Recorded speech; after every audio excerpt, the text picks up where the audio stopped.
Locker number 92। Locker number 92। Sir, আপনার 92 number লকারের কথা মনে আছে? এই স্যারের তো স্মৃতিশক্তি ফিরে এসেছে, স্যার তো সুস্থ হয়ে গেছেন। আপা!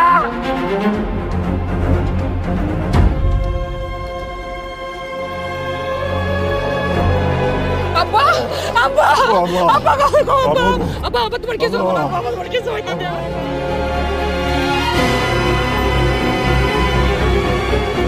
ওয়েট,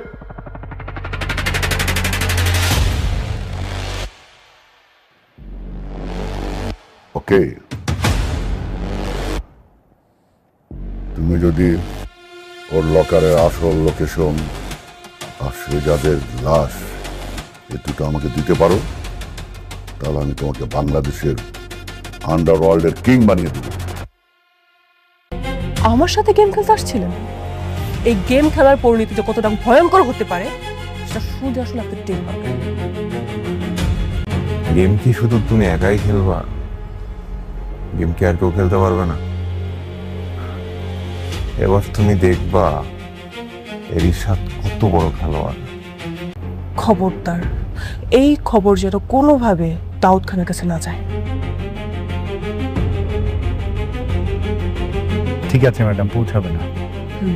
আর নেক্সট টাইম পাকনামি করার আগে আমাকে অবশ্যই ইনফর্ম করবেন, ঠিক আছে? Okay madam. পানির মধ্যে বিষ ছিল, সেটা আপনি কি করে জানলেন? তার মানে আপনি মিশিয়েছিলেন বিষ? আর আপনি যদি চান এই শেহজাদের লাশও দিতে পারবো স্যার। শিওর? হ্যাঁ স্যার। Then do it. মা আজকে রিশাদ আমাকে বিষ খাইয়ে মেরে ফেলতে চেয়েছিল। ও দিন দিন অনেক ভয়ঙ্কর হয়ে উঠছে মা। কি বলো কি বৌমা? হ্যাঁ বৌমা, তুমি আর এক মুহূর্ত দেরি করো না, তুমি আজকেই বাড়িতে চলে আসো, কারণ রিশাদ তোমাকে বাঁচতে দিবে না, আমার যেটা মনে হচ্ছে। না, আসসালামু আলাইকুম বন্ধুরা, আশা করি আপনারা সবাই আল্লাহর অশেষ রহমতে অনেক অনেক ভালো আছেন। আজকের ভিডিওতে আমরা জানতে পারব আমাদের সবার ভালোবাসার নাটক দুনিয়ার টাকার গোলামের পরবর্তী 14 নম্বর পর্বে গল্পে ঠিক কী ধরনের বড় টুইস্ট ও করুণ কাহিনী ঘটতে যাচ্ছে তার সম্পূর্ণ নিখুঁত দীর্ঘতম পর্যালোচনা। আপনারা অনেকেই অনুরোধ করেছিলেন পুরো কাহিনীর প্রতিটা মোড় যেন একদম বিস্তারিতভাবে তুলে ধরা হয়, তাই আজকের এই স্ক্রিপ্টটি তৈরি করা হয়েছে সম্পূর্ণ নতুন কিছু এক্সক্লুসিভ তথ্য এবং আগামী পর্বের দীর্ঘতম ও পুঙ্খানুপুঙ্খ ভবিষ্যৎবাণী নিয়ে। তবে মূল আলোচনায় যাবার আগে আপনাদের সবাইকে পুরো টিমের পক্ষ থেকে জানাই এক বুক ভরা ভালোবাসা ও কৃতজ্ঞতা। আপনাদের এই অকৃত্রিম ভালোবাসার প্রতি সম্মান জানিয়ে আমরা এক বিশেষ গিভঅ্যাওয়ে বা সারপ্রাইজ উপহারের আয়োজন করেছি। আমাদের দর্শকদের মধ্য থেকে যারা নিয়মিত আমাদের ভিডিওগুলোতে লাইক, কমেন্ট ও শেয়ার করে আমাদের পাশে থাকেন, তাদের মধ্য থেকে লটারির মাধ্যমে বেশ কয়েকজন ভাগ্যবান দর্শককে আমরা আকর্ষণীয় সব পুরস্কার সরাসরি পাঠিয়ে দিতে যাচ্ছি। তাই এই বিশেষ উপহার জেতার সুযোগ পেতে এবং গিভঅ্যাওয়েতে অংশ নিতে এখনই ভিডিওটিতে একটি লাইক দিয়ে কমেন্ট বক্সে ঝটপট জানিয়ে দিন আপনারা পৃথিবীর কোন প্রান্ত বা বাংলাদেশের কোন জেলা থেকে আমাদের এই ভিডিওটি দেখছেন। যারা আমাদের প্রবাসী রেমিটেন্স যোদ্ধা ভাইরা আছেন তারাও কমেন্টে নিজেদের দেশের নাম লিখে হাজিরা দিয়ে দিন। আর সেই সাথে সদ্য রিলিজ হওয়া 13 নম্বর পর্বটি আপনাদের কেমন লেগেছে তাও কিন্তু জানাতে ভুলবেন না। আজকের এই বিশেষ ভিডিওতে আমরা আলোচনা করতে যাচ্ছি অত্যন্ত জনপ্রিয় নাটক দুনিয়া টাকার গোলামের পরবর্তী পর্বে ঠিক কী কী টান টান উত্তেজনাপূর্ণ ঘটনা ঘটতে চলেছে। আমরা বিগত পর্বে দেখেছি কিভাবে গোলামের সাদাসিধে জীবনের আড়ালে লুকিয়ে থাকা রহস্যগুলো একে একে উন্মোচিত হচ্ছে। একদিকে শেহজাদ চৌধুরীর হারিয়ে যাওয়া স্মৃতি এবং আন্তর্জাতিকভাবে মূল্যবান লকার নম্বর 92 নিয়ে আন্ডারওয়ার্ল্ডের কুখ্যাত ডন দাউদ খানের শকুনি দৃষ্টি, আর অন্যদিকে বাড়ির ভেতরের শত্রু রশাদের একের পর এক মারাত্মক চাল নাটকটিকে নিয়ে গেছে এক চরম উত্তেজনার শিখরে। পরবর্তী পর্বে এই জটিল সমীকরণগুলো কোন দিকে মোড় নেবে, চলুন তার একটি বিস্তারিত আভাস জেনে নেওয়া যাক। গল্পের শুরুতেই আমরা দেখতে পাব রশাদের তৈরি করা বিষের ফাঁদ থেকে ফাতেমা এবং তার মা অলৌকিকভাবে বেঁচে যাওয়ার পর বাড়ির ভেতরের পরিবেশ আরও থমথমে হয়ে উঠেছে। রশাদ নিজের অপরাধ ঢাকতে গিয়ে নিজের মা কাছেই স্বীকার করে ফেলেছে যে সে আসলে ফাতেমাকেই দুনিয়া থেকে সরিয়ে দিতে চেয়েছিল, কিন্তু ভুলবশত সেই বিষের পানি তার মা খেয়ে ফেলে। নিজের ছেলের এই ভয়ঙ্কর রূপ দেখে মা মনে মনে কতটা ভেঙে পড়েছেন এবং রশাদের প্রতি তার বিশ্বাস কিভাবে বিষাক্ত হয়ে উঠেছে তা আগামী পর্বে আরও স্পষ্ট হবে। মা হয়তো মুখে রশাদকে বাঁচানোর জন্য ফাতেমার সামনে নাটক করছেন, কিন্তু ভেতরে ভেতরে তিনি এখন ফাতেমা এবং গোলাম নিয়ে গভীর চিন্তায় মগ্ন। আগামী পর্বে আমরা দেখতে পাব রশাদের মা গোপনে ফাতেমাকে সতর্ক করার চেষ্টা করবেন এবং রশাদের যে কোনো চাল থেকে দূরে থাকার পরামর্শ দেবেন। তবে রশাদ এত সহজে দমে যাওয়ার পাত্র নয়। সে যখন দেখবে ঘরের ভেতরের চালে সে ব্যর্থ হয়েছে, তখন সে তার পরবর্তী বড় চালটি চালবে বাইরের শক্তির সাহায্য নিয়ে। এখানেই প্রবেশ ঘটবে আন্ডারওয়ার্ল্ডের ডন দাউদ খানের। বিগত পর্বে রশাদ দাউদ খানের দরবারে গিয়ে নিজেকে বাংলাদেশের আন্ডারওয়ার্ল্ডের কিং বানানোর যে প্রস্তাব দিয়েছিল, দাউদ খান তাতে সায় দিলেও ভেতরে ভেতরে রশাদকে নিয়ে নিজস্ব কোনো গোপন পরিকল্পনা করছে। দাউদ খানের মূল লক্ষ্য হল লকার নম্বর 92-এর চাবি এবং এর ভেতরে থাকা $1 বিলিয়ন মূল্যের সেই বিরল প্রজাতি যা দীর্ঘ 12 বছর ধরে আমেরিকার একটি সুরক্ষিত ভল্টে জমা রয়েছে। দাউদ খান খুব ভালোভাবেই জানে যে শেহজাদ চৌধুরী যদি পুরোপুরি তার স্মৃতি ফিরে পায়, তাহলে রশাদ বা দাউদ খান কারো জন্যই সেই লকার পাওয়া সম্ভব হবে না। তাই আগামী পর্বে দাউদ খানের নির্দেশে তার ভাড়াটে গুন্ডারা গোলামের উপর নজরদারি আরও বাড়িয়ে দেবে। গোলাম যখনই বাড়ি থেকে বেরোবে, তখনই তাকে অপহরণ করার বা তার উপর হামলা করার একটি বড়সড় ছক কষা হবে। এদিকে সাফিজও যে নিজেকে পুলিশ সাজিয়ে গোলামের কাছ থেকে লকার নম্বর 92-এর তথ্য বের করেছিল, সেও কিন্তু দাউদ খানের এই তৎপরতার কথা আঁচ করতে পেরেছে।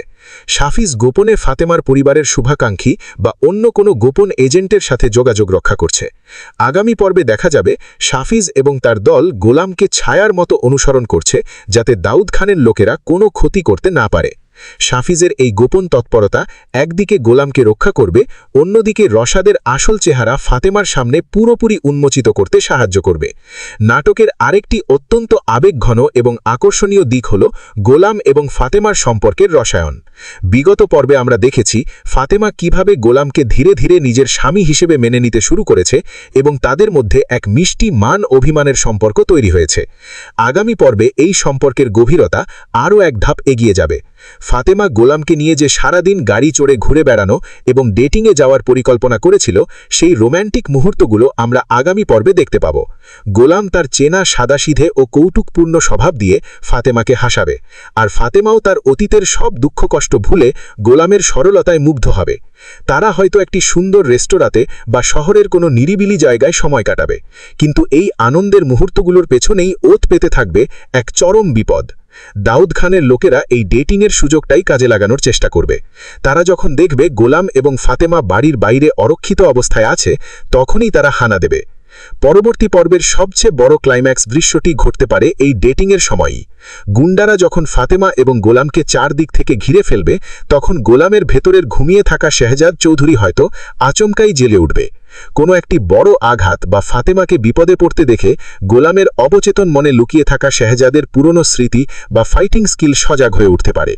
আমরা দেখতে পারতে পারি যে গোলামকে সবাই একজন সাধারণ কাজের ছেলে বা বোকা ভাবত, সে একাই দাউদ খানের সশস্ত্র গুন্ডাদের হাত থেকে ফাতেমাকে বীরের মতো রক্ষা করবে। গোলামের এই রুদ্র রূপ দেখে ফাতেমা যেমন চমকে যাবে, তেমনি সাফিজও নিশ্চিত হয়ে যাবে যে গোলামের স্মৃতিশক্তি পুরোপুরি ফিরে আসার একদম শেষ প্রান্তে রয়েছে। তবে রশাদ ঘরে বসে এই দৃশ্য দেখে আরও মরিয়া হয়ে উঠবে। সে যখন জানতে পারবে যে তার পাঠানো গুন্ডারা বা দাউদ খানের চাল ব্যর্থ হয়েছে, তখন সে সরাসরি ফাতেমার মায়ের উপর চাপ সৃষ্টি করার চেষ্টা করবে, যাতে ফাতেমাকে বাড়ি থেকে তাড়িয়ে দেওয়া যায় অথবা সমস্ত সম্পত্তির দলিল নিজের নামে লিখিয়ে নেওয়া যায়। কিন্তু ফাতেমার মা এখন রশাদের আসল উদ্দেশ্য জেনে যাওয়ায় তিনি হয়তো রশাদকে আর সেই সুযোগ দেবেন না। মা এবং ছেলের মধ্যে এক চরম পারিবারিক দুরন্ত ঘটনা আমরা দেখতে পাব, যা চৌধুরী বাড়ির পরিবেশকে আরও বিষাক্ত করে তুলবে। একই সাথে লকার নম্বর 92-এর রহস্য উদ্ঘাটনের জন্য দাউদ খান নিজেই এবার মাঠে নামার সিদ্ধান্ত নিতে পারে। সে বুঝতে পারবে যে রশাদ আসলে একটি অযোগ্য লোক এবং তাকে দিয়ে শেহজাদ চৌধুরীর আসল রহস্য বের করা সম্ভব নয়। দাউদ খান সরাসরি বাংলাদেশে এসে গোলাম এবং ফাতেমার জীবনে এক নতুন ঝড়ের সৃষ্টি করবে। পরবর্তী পর্বের শেষের দিকে হয়তো এমন একটি দৃশ্য দেখা যাবে যেখানে গোলাম অবচেতন মনেই লকার নম্বর 92 এর চাবিটি ঠিক কোথায় লুকিয়ে রাখা আছে তার একটি বড় ইঙ্গিত ফাতেমা বা শাফিজের সামনে প্রকাশ করে ফেলবে। কিন্তু সেই তথ্য যদি কোনোভাবে রশাদের কানে পৌঁছায় তাহলে গল্পে এক নতুন মোড় আসবে। গল্পের গভীরতা আর জটিলতা এখানেই শেষ নয়, এর পেছনে লুকিয়ে আছে আরও বড় কিছু মনস্তাত্ত্বিক খেলা। ফাতেমা যখন গোলামকে নিয়ে বাইরে ঘুরতে যাবে তখন তাদের এই যাত্রাপথ শুধু রোম্যান্টিক আনন্দের মধ্যে সীমাবদ্ধ থাকবে না। গাড়িতে বসে ফাতেমা গোলামের পুরনো স্বভাবগুলো খুঁটিয়ে খুঁটিয়ে লক্ষ্য করার চেষ্টা করবে। গোলামের কথা বলার ধরন, হঠাৎ হঠাৎ কোনো চেনা জায়গার দিকে তাকিয়ে স্তব্ধ হয়ে যাওয়া, কিংবা অতীতের কোনো ঘটনার কথা শুনে মাথা চেপে ধরে যন্ত্রণায় ছটপট করা, এই বিষয়গুলো ফাতেমাকে আরও বেশি নিশ্চিত করে তুলবে যে এই মানুষটি কোনো সাধারণ গোলাম নয়, সে আসলে তার হারিয়ে যাওয়া স্বামী শাহজাদ চৌধুরী। ফাতেমার মনে এই বিশ্বাস প্রবল হতে শুরু করবে যে যদি সঠিক সময়ে সঠিক উদ্দীপনা দেওয়া যায় তাহলে গোলামের স্মৃতিশক্তি পুরোপুরি ফিরিয়ে আনা সম্ভব। আর সেই লক্ষ্যেই ফাতেমা আগামী পর্বে গোলামকে এমন কিছু জায়গায় নিয়ে যাওয়ার পরিকল্পনা করতে পারে যা শাহজাদের অতীতের সাথে গভীরভাবে জড়িয়েছিল। Don't be surprised if the story takes a dark turn here. রশাদ যখন দেখবে যে তার প্রতিটি চাল ফাতেমা এবং গোলামের বুদ্ধির কাছে মার খাচ্ছে তখন সে তার শেষ এবং সবচেয়ে মারাত্মক অস্ত্রটি ব্যবহার করবে। সে দাউদ খানকে বোঝাবে যে গোলামের স্মৃতিশক্তি ফিরে আসার আগেই তাকে দুনিয়া থেকে সরিয়ে দেওয়া দরকার, নতবা লকার নম্বর 92 চিরদিনের জন্য তাদের হাতছাড়া হয়ে যাবে। দাউদ খানও এই যুক্তিতে সম্মত হয়ে তার সবচেয়ে বিশ্বস্ত এবং পেশাদার হিটম্যানকে বাংলাদেশে পাঠাবে। এই হিটম্যানের একমাত্র লক্ষ্য হবে গোলামের মাথার খুলি উড়িয়ে দেওয়া। পরবর্তী পর্বে আমরা আরও দেখতে পাব চৌধুরী বাড়ির অন্দরমহলের সমীকরণ কিভাবে দ্রুত বদলে যাচ্ছে। হাসপাতালের বিছানায় শুয়ে রশাদের মা যখন নিজের জীবনের শেষ দিনগুলোর কথা ভাববেন তখন তার মনে এক চরম অপরাধ বোধের জন্ম হবে। তিনি বুঝতে পারবেন যে তার নিজের সন্তান রশাদ টাকার লোভে কতটা অন্ধ এবং পশুতুল্য হয়ে উঠেছে। নিজের মাকে বিষ খাইয়ে মারতে উদ্যত হওয়া ছেলের উপর থেকে তার সমস্ত মাতৃত্বের টান এক নিমেষে মুছে যাবে।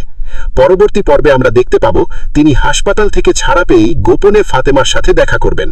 তিনি ফাতেমার হাত ধরে কাঁদবেন এবং স্বীকার করবেন যে এই বাড়ির প্রতিটি কোণায় রশাদ বিষাক্ত ফাঁদ পেতে রেখেছে। এমনকি রশাদ যে দাউদ খানের মতো আন্তর্জাতিক অপরাধীর সাথে হাত মিলিয়েছে এই তথ্যটিও তিনি ফাতেমার সামনে ফাঁস করে দিতে পারেন। এই তথ্যটি জানার পর ফাতেমার পায়ের নিচের মাটি সরে যাবে। সে বুঝতে পারবে যে তারা শুধু একটি পারিবারিক সম্পত্তি আদায়ের লড়াইয়ে নেই, বরং তারা জড়িয়ে পড়েছে এক আন্তর্জাতিক মাফিয়া চক্রের জালে। এই পরিস্থিতিতে শাফিজের ভূমিকা আরও অনেক বেশি গুরুত্বপূর্ণ হয়ে উঠবে। শাফিজ যখন জানতে পারবে যে দাউদ খান নিজেই এবার সরাসরি গোলামকে শেষ করে দেওয়ার জন্য তার পেশাদার খুনিদের মাঠে নামিয়েছে তখন সে আর পর্দার আড়ালে থাকতে পারবে না। শাফিজ ফাতেমাকে গোপনে একটি নিরাপদ জায়গায় সরে যাওয়ার পরামর্শ দেবেন, কিন্তু ফাতেমা তার সাহসিকতার পরিচয় দিয়ে পরিষ্কার জানিয়ে দেবেন যে তিনি আর পালিয়ে বেড়াতে চান না। তিনি তার স্বামীকে নিয়ে এই চৌধুরী বাড়িতেই থাকবেন এবং রশাদের প্রতিটি চালের উপযুক্ত জবাব দেবেন। ফাতেমার এই অনড় মনোভাব দেখে রশাদ আরও বেশি মরিয়া হয়ে উঠবে। সে দাউদ খানের লোকেদের চাপ দিতে থাকবে যাতে তারা দ্রুত গোলামকে অপহরণ করে। পরবর্তী পর্বের একটি বিশেষ দৃশ্যে আমরা দেখতে পাব দাউদ খানের ডান হাত হিসেবে পরিচিত এক কুখ্যাত গ্যাংস্টার চৌধুরী বাড়িতে ছদ্মবেশ প্রবেশ করবে। তার উদ্দেশ্য থাকবে লকার নম্বর 92 এর চাবিটির সন্ধান করা, যা হয়তো এই বাড়িরই কোনো গোপন সিন্ধুকে বা শাহজাদের পুরনো ঘরে লুকিয়ে রাখা আছে।